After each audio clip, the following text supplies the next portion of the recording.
जी, आज हम बहुत इम्पोर्टेंट लेक्चर पढ़ने जा रहे हैं और वो है law of conservation of linear momentum.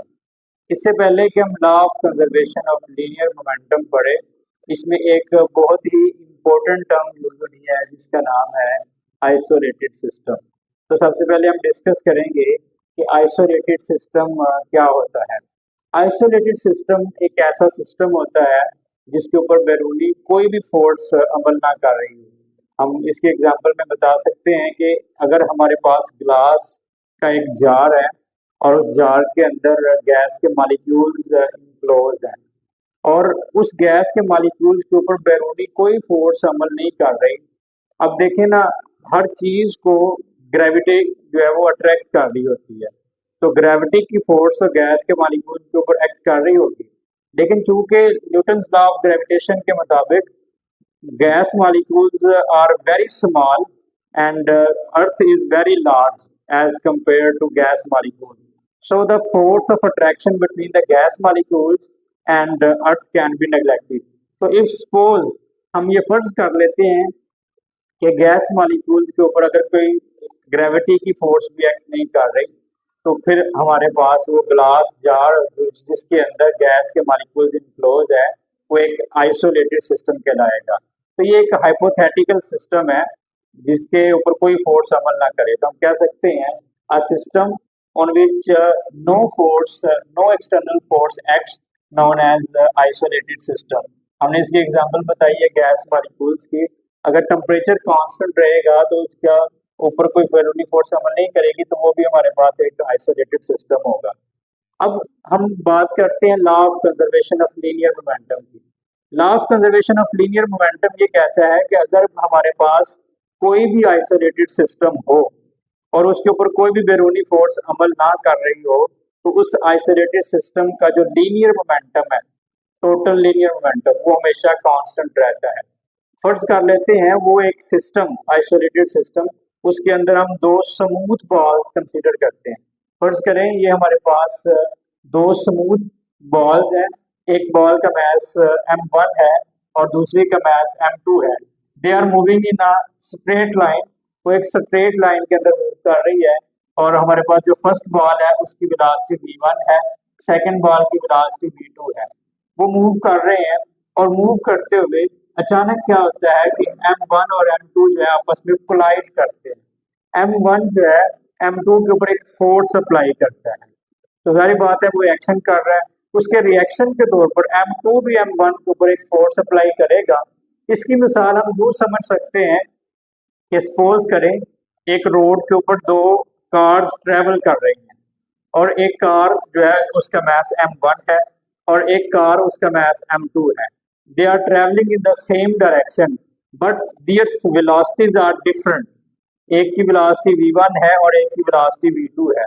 तो जिसकी वेलोसिटी ज्यादा है, जो सपोज करें पीछे वाली जो गाड़ी है उसकी वेलोसिटी ज्यादा है और आगे वाली की वेलोसिटी कम है, तो जाहिर बात है अगर पीछे वाली गाड़ी की वेलोसिटी ज्यादा होगी तो वो जाके पीछे से आगे जाने वाली गाड़ी को हिट करेगी।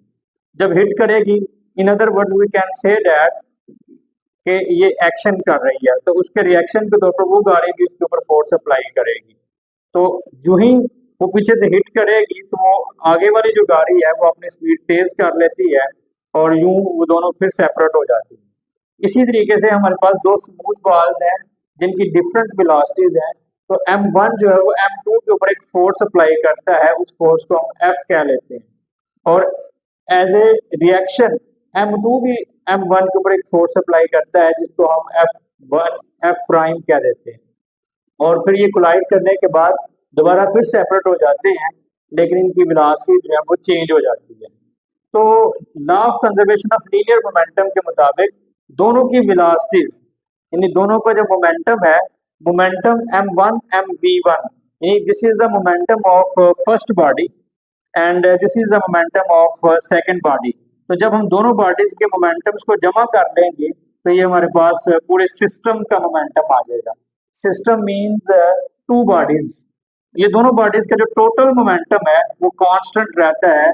ये स्टेटमेंट है law of conservation of linear momentum की। अब हम इसको प्रूव करते हैं। तो m1 बॉडी ने M2 के ऊपर जो फोर्स अप्लाई की, तो जारी बात है जब भी फोर्स अप्लाई करेंगे तो इसका मोमेंटम जो है वो चेंज हो जाएगा। M2 का मोमेंटम कोलाइड करने के बाद, फोर्स लगने के बाद जो नया मोमेंटम आ गया वो है M2 V2 prime minus M2 V2। ये हमारे पास मोमेंटम ऑफ सेकंड बॉडी है टकराने से पहले, और ये मोमेंटम जो है वो टकराने के बाद का है। तो हमारे पास फोर्स का एक फार्मूला था, वो फार्मूला हमारे पास क्या है, फोर्स हमेशा इक्वल होती है rate of change of momentum with respect to time. अब ये चेंज इन मोमेंटम क्या है, तो हमने final momentum minus initial momentum, यानी टकराने के बाद का मोमेंटम माइनस टकराने से पहले का मोमेंटम, ये आ गया change in momentum divided by delta T time है। ये डेल्टा टी टाइम यहाँ पे डिवाइड हो रहा है, इसको जब लेफ्ट साइड पे लेके आएंगे ये इसके साथ मल्टीप्लाई हो जाएगा, तो F cross delta T is equal to M2 V2 prime minus M2 V2। इसको हम इक्वेशन नंबर 1 कह सकते हैं। नेक्स्ट, इसी तरीके से जब इसने एक्शन किया तो रिएक्शन के तौर पर M2 ने भी इसके ऊपर फोर्स अप्लाई की, वो फोर्स है F प्राइम। अब जब M2 ने M1 के ऊपर फोर्स लगाई, the force exerted by M2 on M1, तो M1 का मोमेंटम चेंज होगा, तो चेंज इन मोमेंटम इस तरह लिखेंगे M1 V1 prime minus M1 V1। This is the momentum after collision, ये कोलाइड करने के बाद का मोमेंटम है और ये कोलाइड करने से पहले का मोमेंटम है। दोनों को माइनस करेंगे तो चेंज इन मोमेंटम आ जाएगी डिवाइडेड बाय डेल्टा टी। अब ये जो डेल्टा टी टाइम है इधर आके मल्टीप्लाई होगा, F prime multiply by delta T is equal to M1 V1 prime minus M1 V1। इसको हम इक्वेशन नंबर 2 कह देंगे। अब हम इन दोनों इक्वेशंस को ऐड कर लेंगे, एडिंग इक्वेशन 1 एंड इक्वेशन 2। जब हम इनको ऐड करेंगे तो लेफ्ट हैंड साइड जो है इक्वेशन नंबर 1 की और लेफ्ट हैंड साइड जो है इक्वेशन नंबर 2 की, दोनों लेफ्ट हैंड साइड जो है वो लेफ्ट हैंड साइड पे ऐड हो जाएंगी। इसी तरीके से राइट हैंड साइड दोनों इक्वेशंस के हम ऐड कर लेंगे। जब ऐड कर लिया, अब यहाँ पे देख सकते हैं आप डेल्टा टी जो है इधर भी है और डेल्टा टी इधर भी है, हम डेल्टा टी जो है वो कॉमन ले लेंगे। जब कॉमन आ गया डेल्टा टी, तो यहाँ पे F plus F prime into delta T is equal to M2 V2 prime minus M2 V2 plus M1 V1 prime minus M1 V1 आ गया। इसको हम इक्वेशन नंबर 3 कह देते हैं। अब हमने न्यूटन्स का थर्ड लॉ पढ़ा हुआ है। न्यूटन्स थर्ड लॉ क्या कहता है, कहते हैं हर एक्शन का एक रिएक्शन होता है। There is a reaction of every action, they are equal in a magnitude but opposite in direction. वो मैग्नीट्यूड में सेम होते हैं लेकिन उनकी डायरेक्शन जो है वो अपोजिट होती है। इसकी मिसाल आप यूँ ले सकते हैं कि हमारे पास सपोज करें एक व्हील चेयर है और उस व्हील चेयर के ऊपर एक शख्स बैठा हुआ है और उस व्हील चेयर के पीछे हम एक गैस का सिलेंडर बांध लेते हैं और व्हील चेयर जो है वो एक मार्बल फ्लोर के ऊपर खड़ी है, और वो जो मार्बल का फ्लोर होगा अगर वो भी काफी ज्यादा स्मूथ हो और उसके ऊपर हमने पानी भी सर्फ मिला के वो वाला डाला गया है, तो इसका मतलब है कि फ्रिक्शन जो है विल रिड्यूस, वो कम हो जाएगी। जब वो कम हो जाएगी और गैस का सिलेंडर, सपोज करें आप व्हील चेयर पे बैठते हैं और पीछे से गैस का सिलेंडर ओपन करते हैं, जब आप ओपन करेंगे तो गैस बहुत ज्यादा प्रेशर के साथ बाहर निकलेगी, तो वो गैस का जो निकलना है वो एक्शन है, एज ए रिएक्शन आपकी व्हील चेयर जो है वो आगे की तरफ मूव करेगी। बिल्कुल इसी असूल के तहत रॉकेट, वो भी इसी असूल के वर्किंग प्रिंसिपल के तहत काम करता है।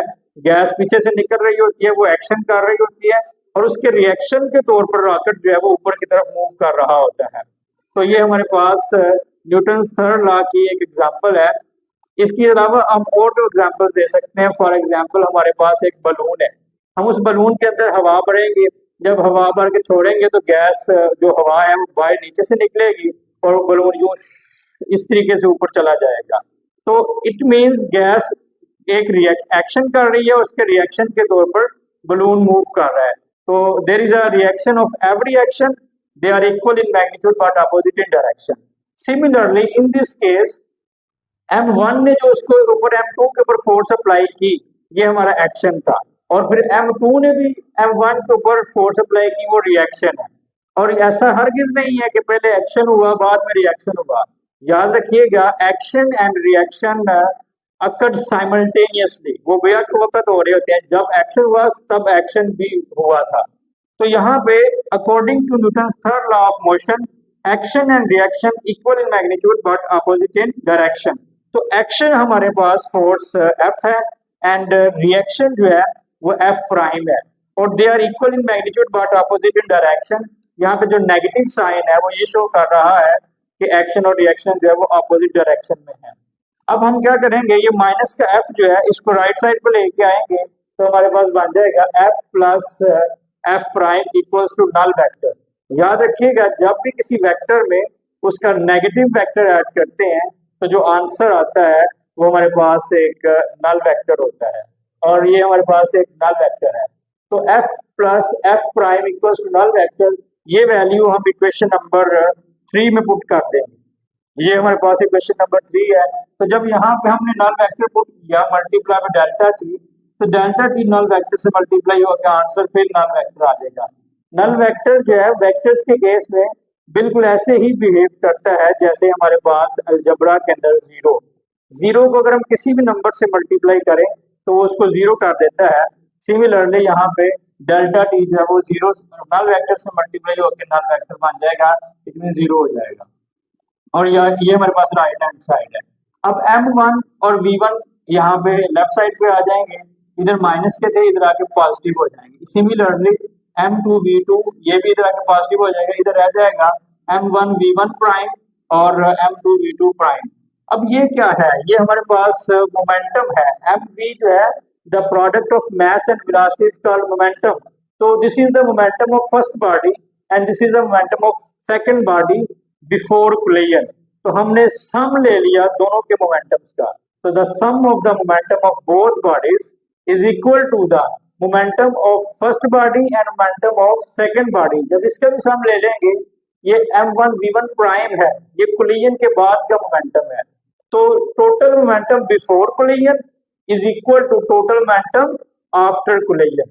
तो हम कह सकते हैं अगर कोलिजन से पहले जितना मोमेंटम था उतना ही कोलिजन के बाद है, इट मींस मोमेंटम में कोई चेंज नहीं आई, जितना टोटल मोमेंटम था वो कांस्टेंट रहा है।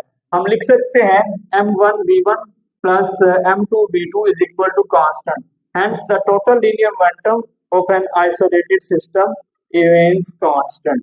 ये एक बहुत ही इंपॉर्टेंट लॉन्ग क्वेश्चन है, अक्सर पेपर में यूं आता है define isolated system and also state and prove law of conservation of linear momentum.